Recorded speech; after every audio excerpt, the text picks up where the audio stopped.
আমরা তো সবাই মোমো খেয়েছি, কিন্তু কখনো সুন্দরী মোমো খেয়েছেন? না, খাওয়া হয়নি। এটাকে আমি নাম দিয়েছি সুন্দরী মোমো। হ্যাঁ, আজকে আপনাদের সামনে আমি সুন্দরী মোমো নিয়ে চলে আসছি। ব্লগার্স অল কন্ট্রোল থেকে Kabita. Hello everyone, bloggers all control থেকে কবিতা প্রতিদিনের মতো আপনাদের সামনে একটা রেসিপি নিয়ে আসছি। আজকের রেসিপিটা হচ্ছে আমার একটু ভিন্ন টাইপের। সেই উপকরণগুলো একটু এক ঝলকে দেখে নেন। এখানে আমি একটা চিলি অয়েল তৈরি করব। এর জন্য শুকনো মরিচগুলো ভেজে নিয়েছি, মচমচে করতে হবে।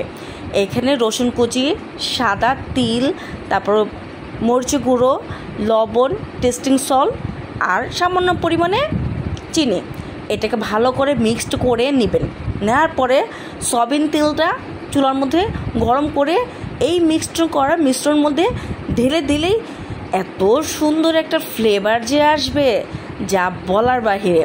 এটা হচ্ছে মোমোর সস বা চিলি অয়েল আপনারা বলতে পারেন। তো দেখেন কত কালারফুল একবারে। তো আমি এখানে বুকের যে মাংসগুলো থাকে ওইটা, নয়তো সিনার যে মাংসগুলো থাকে ওইটা নিয়ে নিয়েছি। এইভাবে করে কিউব করে কেটে নিতে হবে।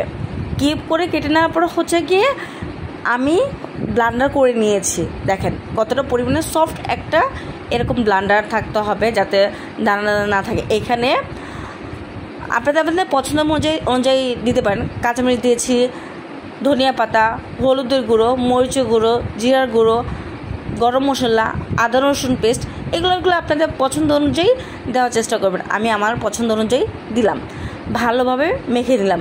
আপনারা চাইলে হচ্ছে গিয়ে এটার কি ভাজা করে দিতে পারেন। আর এখানে লাইট যে সয়া সসটা ওটা দিয়ে দিয়েছি। আর এখানে 2 কাপ আটা নিয়ে নিয়েছি। 2 কাপ ওইটা মেপে 2 কাপ আটা সুন্দর সফট একটা ডো তৈরি করবো। প্রথমে একটা সাদা ডো করেছি, পরে একটা হচ্ছে রেড কালার একটা দিয়ে ডো তৈরি করেছি। এরকম স্টিলের গ্লাস তো আমাদের সবার ঘরে ঘরে থাকে। এগুলো দিয়ে পাতলাভাবে একটা আটা তৈরি করে ছোটো ছোটো কেটে নেবেন লুচি আকারে।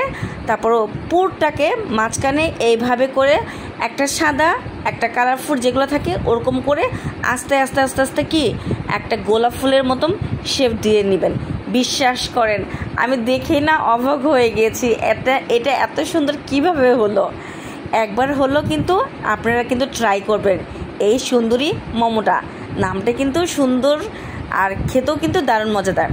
দেখেন আপনারা চাইলে এক কালার দিয়ে সাদা দিয়ে করতে পারেন, আবার কালারফুল একটা দিয়েও কিন্তু করতে পারেন।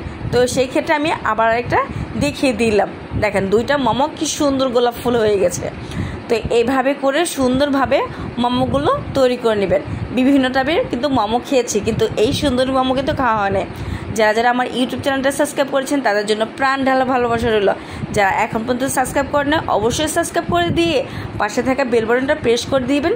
নতুন নতুন ভিডিও নোটিফিকেশন পাওয়ার সাথে সাথে আপনাদের কাছে চলে যাবে। আর যারা আমাদের এত সুন্দর সুন্দর কমেন্ট করে উৎসাহ করেন তাদেরকে অসংখ্য ধন্যবাদ। আর স্টিলের চাকনি যারা আছে ওরকম ভাব দিয়ে মোমোটা তৈরি করবেন বা রাইস কুকারের মাধ্যমে তৈরি করবেন। এই হচ্ছে মোমোর ফাইনাল লুক।